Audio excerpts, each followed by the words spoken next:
कृष्णा, कैसे हैं आप लोग फ्रेंड्स। आज की चर्चा जो होने वाली है बेहद ही महत्वपूर्ण होने वाली है। आज हम चर्चा करने वाले हैं बुध के राशि परिवर्तन के साथ ही चंद्र का लग्न भाव में गोचर। तो यह जो आपके लिए रहेगा, ये थोड़ा सा जो समय है ये आपके लिए किस प्रकार से रहने वाला है, इस पर पूर्णतया चर्चा करने वाले हैं। क्योंकि बुध का देखिए राशि परिवर्तन हो चुका है। यदि आपकी कुंडली के प्रथम भाव में 12 नंबर बना हुआ है तो ये राशिफल आपके लिए, यदि कुंडली में कहीं भी चंद्रमा के साथ 12 नंबर बना हुआ है तो ये राशिफल आपके लिए, कुंडली ना होने की स्थिति में आप इसे नाम राशि से भी देख सकते हैं। यदि अभी तक आपने अपने इस चैनल को सब्सक्राइब नहीं किया है तो प्लीज़ सब्सक्राइब कर लीजिए, वीडियो को लाइक कर दीजिए, चैनल को शेयर कर दीजिए। इससे होगा क्या कि हमारे आने वाले हर वीडियो की नोटिफिकेशन मिल सकेगी आपको सबसे पहले। एक प्यारा सा कमेंट करना बिल्कुल ना भूलें। कमेंट से हमें बहुत मोटिवेशन मिलता है, हौसला मिलता है और ये पता चलता है आप और क्या जानना चाहते हैं। तो देखिए, राहु, शुक्र और बुध और इनके साथ ही आपका 28 तारीख को चंद्रदेव का यहाँ पर गोचर होने जा रहा है। तो ये तो आपके लग्नगत 4 ग्रह बैठे हुए हैं। गुरु तृतीय भाव में बैठे हुए हैं, मंगल आपके सुख भाव में बैठे हुए हैं और केतु आपके सप्तम हाउस में बैठे हुए हैं। शनि सूर्य की युति हो रही है आपके द्वादश भाव में, जहाँ पर कि शनिदेव अस्त अवस्था में है और सूर्य इस समय पर बेहद दिग्बली है और इनका नवम पंचम राजयोग निर्मित हो रहा है। तो इन ग्रहों से तो हमें शुभता प्राप्त हो रही है, लाभ प्राप्त हो रहा है। तो आइए जान लेते हैं बुध और चंद्रमा के प्रभाव आपको यहाँ पर, क्योंकि देखिए राहु शुक्र का साथ जो है वो लक्ष्मी योग का निर्माण करता है। लक्ष्मी योग यानी कि चंचला लक्ष्मी, जिस प्रकार से लक्ष्मी आती है और आपकी आवश्यकताओं की पूर्ति में सारी समाप्त हो जाती है, तो उसे लक्ष्मी योग कहा जाता है। किंतु जब बुध शुक्र का साथ होता है तो लक्ष्मी नारायण राजयोग बनता है, यानी कि आवश्यकताओं की पूर्ति के साथ लक्ष्मी का स्थिरवास यानी कि संचयन। तो यह योग निर्मित हो रहा है आपके लिए। किस तरीके से प्रभाव होने वाला है, क्योंकि चंद्रमा के यहाँ आते ही ये योग आपका एक्टिव हो जाएगा। राहु शुक्र गुरु के घर बुध और चंद्र, एक नया अध्याय। मीन राशि 28 फरवरी से 8 मार्च। कलयुग के राजा बनाएंगे मिट्टी से सोना। तो ये स्थितियाँ किस प्रकार से बनने वाली हैं, इन पर पूर्णतया चर्चा करेंगे। देखिए, बुध देव जो कि राशि परिवर्तन कर चुके हैं, और जब बुध देव राशि परिवर्तन करते हैं तो क्या होता है कि जीरो अंश से प्रवेश करते हैं। बुध जो लिक्विडिटी के कारक होते हैं, नगद माया के कारक होते हैं, फाइनेंस के कारक होते हैं, व्यापार के कारक होते हैं, विद्यार्थी वर्ग के कारक होते हैं, ज्योतिष शिक्षण के कारक होते हैं, ग्रीनरी के कारक होते हैं। बुध को अगर देखें तो ये हर क्षेत्र में अपना कार्य स्थान रखते हैं, क्योंकि बुद्धि हर कार्य में जरूरी होती है और बुद्धि का भी कारकत्व इन्हीं के पास होता है। तो बुध देव बेहद महत्वपूर्ण ग्रह हैं, जो आपके पास कितना कैश होगा ये चीज़ निर्धारित करते हैं। जटिल समस्याओं के कारक होते हैं, गणितज्ञ हैं बहुत बड़े। तो जितनी भी टेक्नोलॉजी है, जितना भी ये फाइनेंस से का समुदाय है, ये सब बुध से ही प्रभावित होता है। अब राहु और शुक्र के साथ इनकी युति बनने जा रही है, साथ में ही चंद्रमा भी इनके गोचर करने जा रहे हैं। चंद्रदेव बेहद महत्वपूर्ण ग्रह हैं। देखिए, ये बहुत तीव्रगामी है, मन पर इनका नियंत्रण है। मन के हारे हार है, मन के जीते जीत। आपका मन यदि ठान ले कि कितना भी दुष्कर कार्य आपके सामने हो, कि यदि ठान लिया मन ने कि ये कार्य मैं करके रहूँगा, तो फिर समझ लीजिए आप उस कार्य को कर ही लेते हैं।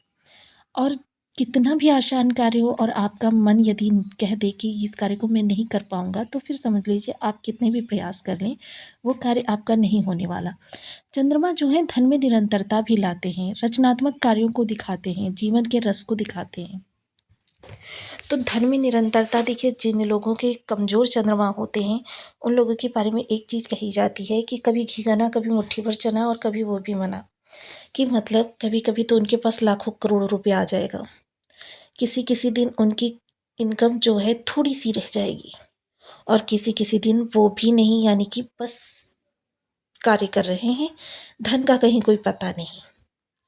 चंद्रमा माता के कारक होते हैं, मन के कारक होते हैं, आत्मशक्ति के कारक होते हैं। यानी देखिए, मन जब ठान लेता है तो वो फिर आपकी शक्ति में बदल जाती है चीज़ें। मन की तीव्रता के अनुसार इनकी गति भी है। कभी कभी आप देखते हैं कि बैठे बिठाए मन बहुत उल्लास से भर गया, प्रफुल्लित हो गया, कहीं से कोई समाचार भी नहीं आया, कोई कुछ अच्छा हुआ भी नहीं, लेकिन मन तरंगे ले रहा है, हुलासी भर रहा है। ये सब चंद्रमा की गति के कारण ही होता है। और कभी कभी क्या होता है, कहीं से कोई समाचार नहीं आया, कहीं कुछ आपने सुना नहीं ऐसा, और मन अचानक ही विचलित होने लगता है। ये भी चंद्रमा की गति के ही कारण होता है। चंद्रमा बेहद महत्वपूर्ण ग्रह हैं। चंद्रमा जो आपकी निरंतरता को दर्शाते हैं, आपके कार्यों में करने में लगने वाले मन को दर्शाते हैं। चंद्रमा रचनात्मक चीज़ों को दर्शाते हैं, आपकी क्रिएटिविटी को निखारते हैं, जीवन में प्रत्येक चीज़ को भोगने का कार्य। देखिए, चंद्रमा और शुक्र के प्रभाव एक जैसे होते हैं। हालांकि चंद्रमा की गति जो है बहुत तीव्र होती है, जिसके कारण से इनकी चर्चा बहुत कम हो पाती है। वहीं चंद्रमा की एक विशेषता और भी होती है कि 2.25 दिन में अपना ये राशि परिवर्तन करते हैं, 28 दिन में पूरा चक्र कंप्लीट करते हैं। किंतु जिस भी भाव में जाते हैं उस भाव को एक्टिव कर देते हैं, उसके सामने वाले भाव को एक्टिव कर देते हैं। यानी कि जब ये किसी भाव से गोचर करते हैं तो समझ लीजिए कि उस भाव से संबंधित प्रभाव हमें तुरंत प्राप्त होने लगते हैं। ये उस भाव को एक्टिव करते हैं क्योंकि इनके पास सप्तम दृष्टि है, तो सामने वाले भाव को भी ये प्रभावित कर देते हैं, जिसके कारण से उस दिन हमें उस भाव से संबंधित प्रभाव प्राप्त होने लग रहे हैं। किंतु चंद्रमा देखिए यहाँ राहु के साथ सिर्फ युति ही नहीं करेंगे, बल्कि शतभिषा नक्षत्र में भी ये इस दौरान रहेंगे। तो शतभिषा नक्षत्र जो कि राहु का नक्षत्र है, तो राहु के नक्षत्र में रहने के कारण इनके जो प्रभाव हैं वो क्या होगा। शतभिषा नक्षत्र राहु का नक्षत्र ग्रहण योग बनाएगा। अब देखिए, इतने सारे ग्रहों का प्रभाव जब आपके लग्नगत होगा तो आपको किस तरीके से प्रभाव प्राप्त होंगे। क्योंकि देखिए, राहु शुक्र का साथ जो होता है वो लक्ष्मी योग का निर्माण करता है। राहु बुध का साथ जो होता है वो बुधा क्षमा करें जड़ योग का निर्माण करता है। राहु क्षमा करें शुक्र और बुध का संबंध जो होता है वो लक्ष्मी नारायण राजयोग होता है। और चंद्रमा देखिए इन सभी को एक्टिव करने वाले हैं। तो आइए जान लेते हैं क्या आपके लिए थोड़ा सा नकारात्मक निकल कर आने वाला है और कहाँ से आपके लिए कुछ सकारात्मक आने वाला है। इन सब विषयों पर चार्ट पर सूत्र के साथ चर्चा करेंगे, तो बनी रहिए हमारे साथ इस वीडियो में एंड तक। आपको बहुत कुछ जानने के लिए मिलेगा। वीडियो बहुत ज्ञानवर्धक होने वाला है। यहाँ लग्नगत जब चार चार ग्रहों का प्रभाव देखा जाएगा तो ये चतुर्ग्रही योग का निर्माण होगा। चतुर्ग्रही योग पर 5वें ग्रह का प्रभाव भी पड़ेगा, यानी कि केतु का। तो जब ये केतु का प्रभाव पड़ेगा तो क्या होगा कि यह भाव आपका आपके लिए मिले जुले प्रभाव देता हुआ दिखाई देगा। क्योंकि देखिए, इस दौरान क्या होगा, आप आकर्षक व्यक्तित्व के स्वामी भी होंगे, आप बहुत चतुर चालाक भी होंगे, आपकी रचनात्मकता भी बहुत अच्छी होगी, आपका ज्ञान भी बहुत अच्छा होगा, आपके जीवन में जो संबंधित चीज़ें वो भी बहुत अच्छे से प्राप्त होती रहेंगी। आप किसी कार्य को करने जाएंगे, वहाँ मन लगाकर कार्य भी करेंगे, किंतु थोड़ा सा ध्यान से, क्योंकि इस दौरान आपसे छोटी छोटी सी गलतियां होंगी। चाहे वो आप एक छोटा सा मतलब कहते हैं ना कि स्वयं की सज्जा ही कर रहे हों, उसमें भी कहीं कोई त्रुटि रह जाएगी। इसलिए हो सके तो इस दिन क्या है, ऑफिस से जुड़े हुए जो भी आपके कार्य हैं उनको सबमिट करने से पहले रीचेक अवश्य करें। या किसी अन्य से कोई भी कार्य करवा रहे हैं और ऐसे ही नहीं आपको बॉस को पकड़ा देना है, बल्कि उन्हें रीचेक करना है। छोटी सी गलतियां जो आपके कार्य को इस दौरान जज करेंगी, यानी कि आपका जो सुपीरियर आपसे है वो आपको इन्हीं छोटी गलतियों से जज करेगा और इसी दौरान आपको डिसाइड करेगा कि मतलब आगे आपको फ्यूचर किस तरीके का होना चाहिए। क्योंकि देखिए, कभी कभी कोई गोचर ऐसा बनता है कि उसी गोचर काल के दौरान आप जज किए जाते हैं और नेक्स्ट समय में आपको क्या होता है कि उसकी घोषणा की जाती है कि आप किस पद के योग्य हैं, यानी प्रमोशन या डिमोशन ये चीज़ें प्राप्त होती हैं। तो इस दौरान छोटी छोटी सी गलतियां आप बहुत करते हुए देखे जाएंगे। विचार आपके इस दौरान काफ़ी रचनात्मक रहने वाले हैं। विचारों के द्वारा किए जाने वाले कार्य हैं इस दौरान आपके बहुत विशेष लाभ देते हुए देखे जाएंगे। अब सप्तम दृष्टि, जीवन साथी। देखिए, इस दौरान जीवन साथी काफ़ी मिलनसार, सुमधुर, भाषण करने वाला और आपका मंगल चाहने वाला होगा। किंतु क्या होगा, छोटी छोटी सी बातों से आपकी नाराजगी होती रहेगी। तो जिसे कह सकते हैं तुनक मिजाजी, वो चीज़ देखने में आएगी। इसके अलावा डेली इनकम से जुड़े हुए लोगों के लिए भी यही स्थिति कही जा सकती है कि आपके लिए स्थितियां तो बहुत अच्छी बनी हुई हैं, किंतु छोटी छोटी सी मिस्टेक्स के कारण आपको मन विचलित हो सकता है, मन थोड़ा सा चलायमान हो सकता है आपका। अब जब चंद्रदेव देखिए यह भाव छोड़कर आपके धन भाव से आएंगे, तो इस दौरान क्या है, आपके धन भाव के स्वामी जो बैठे हुए हैं सुख भाव में, वो आपके लिए गुप्त धन, अटका हुआ धन प्राप्त करवा सकते हैं। आपकी आइडेंटिटी को छुपा कर कार्य किए जाने वाले कार्यों में आपको काफ़ी, कोई रिसर्च कर रहे हैं, इनमें आपको सफलता प्राप्त हो सकती है बड़ी। धन संचयन होगा, वाणी बहुत नम्र रहने वाली है। रिश्तों को बनाने का प्रयास इस दौरान आप कर सकते हैं, रिश्ते आपके सुधरते हुए दिखेंगे। आपको लाभ की प्राप्ति होगी। इस दौरान क्या है कि आप अपने घर के लिए कुछ रेनोवेशन कर सकते हैं या क्रिएटिविटी कुछ घर में कर सकते हैं। घर के लोगों के लिए इस दौरान कॉस्टली कुछ खरीद सकते हैं। इस दौरान बहुत सारी शॉपिंग करते हुए भी आप देखे जाएंगे। खान पान बेहद सात्विक होना चाहिए आपका। वाणी बहुत नम्र रहेगी। वाणी के प्रभाव से बिगड़े हुए कार्यों को भी इस दौरान आप बना सकते हैं। इसके अलावा जब चर्चा करें, चंद्रदेव पहुंच जाएंगे आपके गुरु के साथ, तो ये गजकेसरी राजयोग बनेगा और बेहद महत्वपूर्ण योग है। क्योंकि देखिए, गजकेसरी राजयोग का प्रभाव इस दौरान आपके समस्त व्यक्तित्व पर देखा जाएगा।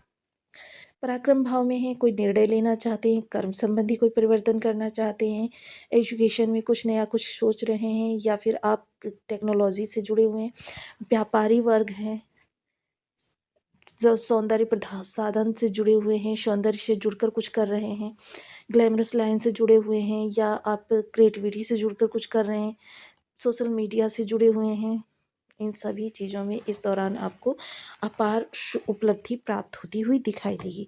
जीवन जो है एक नए तरक्की के छड़ पर जाता हुआ दिखाई देगा। आपको तरक्की की प्राप्ति होती रहेगी। आपका इस दौरान भाग्य बहुत बुलंद रूप से आपका साथ देता हुआ दिखाई देगा। भाग्य का प्रभाव इस दौरान आपके लिए पर बहुत अच्छा पड़ता हुआ देखा जाएगा। एक चीज़ का विशेष ध्यान रखें, क्योंकि बुध देखिए बुद्धि हैं और इस समय ये मीन राशि से गोचर कर रहे हैं। हालांकि नीच भंग राजयोग निर्मित हो रहा है, किंतु फिर भी आपके लिए थोड़ा सा सचेत रहने की आवश्यकता है। इसीलिए मैंने कहा, हर कार्य को रीचेक अवश्य करें, बहुत ध्यान से करें, क्योंकि बुध जो हैं मीन राशि में नीचे हो जाते हैं। तो यहाँ पर, और बुध राहु के साथ जड़ योग का भी निर्माण करते हैं, जिसके कारण से बुध यहाँ पर आपके लिए थोड़ी सी नकारात्मकता उत्पन्न करेंगे। इस नकारात्मकता से आपको बहुत ही समझदारी से बचना है, निकलना है।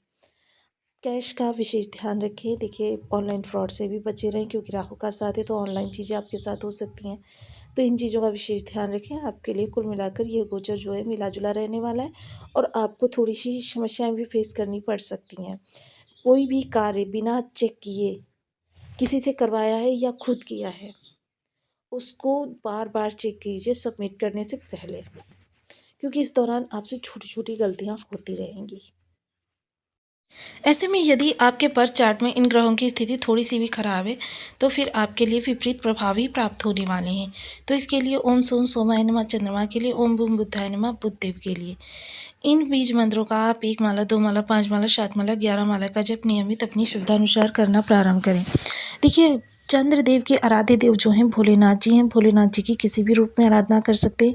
ओम नमः शिवाय जप का जाप कर सकते हैं। पूर्णमासी का व्रत कर सकते हैं। सोमवार का व्रत कर सकते हैं, या फिर पूर्णमासी के दिन 1000 बार, प्रत्येक पूर्णमासी को आप 1000 या 2000, 7000, 10,000, कितना आपका चंद्रमा खराब है ये चीज़ आप देखिए, और उसके बाद में आप इस बीज मंत्र का पूर्णमासी के दिन चंद्रमा की चांदनी में बैठकर आप इस मंत्र का जाप करें। जितना ज़्यादा आप जाप करेंगे, उतने आपके चंद्रमा को पॉजिटिव होने में मदद प्राप्त होगी। सबसे बड़ा महा उपाय है, और इसे करना बिल्कुल भी ना भूलें। बुध देव के लिए देखिए, बहन, बुआ, बेटी या किन्नर समाज, 13 वर्ष से कम उम्र की कन्या बुध के कारक हैं। इनको, किन्नर समाज को या इन सभी को कुछ भी गिफ्ट हरे रंग का आप प्रदान करके इनका आशीर्वाद ग्रहण करें। कन्याओं को कुछ भी मीठा बनाकर, खीर हो सकती है या कोई ऐसी चीज़, बुधवार के दिन कन्या भोज कराएं, हरे रंग का उपहार दें, आपके लिए लाभ होगा। या फिर आप कबूतरों को मूंग खिलाएं। मूंग को पहले भिगो दें मंगलवार की सायं को, और बुधवार की प्रातः उठकर मूंग को आप कबूतरों को खिलाएं। इससे आपके बुध आपके लिए बेहद पॉजिटिव हो जाएंगे। या हरे रंग की सब्जियों को आप धर्म स्थान में या भंडारे में बुधवार के दिन दान करना प्रारंभ करें। देखिए, बुध जब जहाँ भी भंडारे में ये सब्जियां या ये चीज़ें दान करें, वहाँ पर विशेष ध्यान रखें कि वहाँ का प्रसाद आप तभी ग्रहण करें जब आप उस प्रसाद की कीमत यानी कि धनराशि वहाँ पर दे दें, अन्यथा ये सब्जियाँ दान की हुई का प्रभाव आपको